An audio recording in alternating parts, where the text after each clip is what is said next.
Creativity और neurogenesis के बारे में थोड़ी सी बात करेंगे। न्यूरोजेनेसिस का मतलब आपके ब्रेन में नई कोशिकाएं बनती हैं मेडिटेशन से, क्रिएटिविटी से। तो जो नई कोशिकाएं बनती हैं उससे ब्रेन में सुव्यवस्था आती है।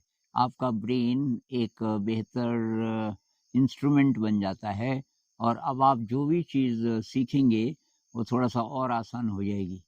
तो क्रिएटिविटी को कैसे विकसित करें?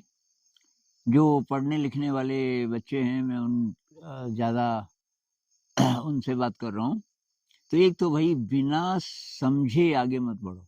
जो भी आप पढ़ाई कर रहे हो उसको डीपली समझना है। वो भी एक प्रकार का क्रिएटिव प्रोसेस है, बहुत डीपली। दूसरी बात कि खुद नई दिशा में सोचो। मतलब जो जो उसमें बोला गया है प्रश्न उठाओ नए नए प्रकार के। उदाहरण के लिए आजकल मैं मैथ्स वीडियोस बना रहा हूँ, शायद आप लोग देखते होंगे, शॉर्ट्स में मैं डालता हूँ उनको। 20 से ज़्यादा गणित के मैं सवाल बना चुका हूँ जो कक्षा 8 की गणित पर बेस्ड हैं, 8 तक की गणित पे बेस्ड हैं। और वो नए नए, किसी ने बोला कि ये कहाँ से आपको पता चलता है। मैंने त्रिभुज का सूत्र, अभी आप देखना उस वीडियो को, काफ़ी लोग देख रहे हैं उसको, कि ये base into height divided by 2 ये कहाँ से आया। तो ये मैंने कहा भाई ये सब मेरे दिमाग में आता है तभी तो मुझे फ़ायदा है ना उसका। अब मैं कहीं से लूँ तो मैं आप ही को ना बता दूंगा। अगर आपको नहीं पता भाई उस साइट में चले जाओ, वहाँ से ले लो।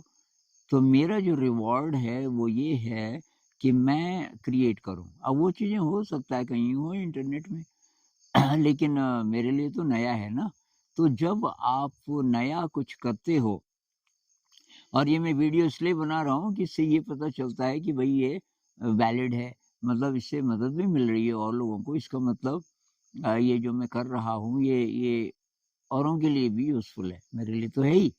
तो ये क्रिएटिविटी बहुत ज़रूरी है। इससे आपका ब्रेन रीऑर्डर होगा और फिर ये बेकार की लत कई चीज़ों की, फ़ोन की, पोर्नोग्राफ़ी की अपने आप छूट जाएगी। आप क्रिएटिविटी को बढ़ाइए। कोई हाउसवाइफ्स हैं, वो बोलती हैं कि सारा-सारा दिन बस फ़ोन पे लगे रहते हैं और क्या करें? अरे भई कुछ क्रिएटिव करना शुरू कर दो। तो मेरे लिए आजकल मैथ्स, आजकल क्या कभी भी, मैथ एक बहुत कमाल का क्रिएटिव प्रोसेस है।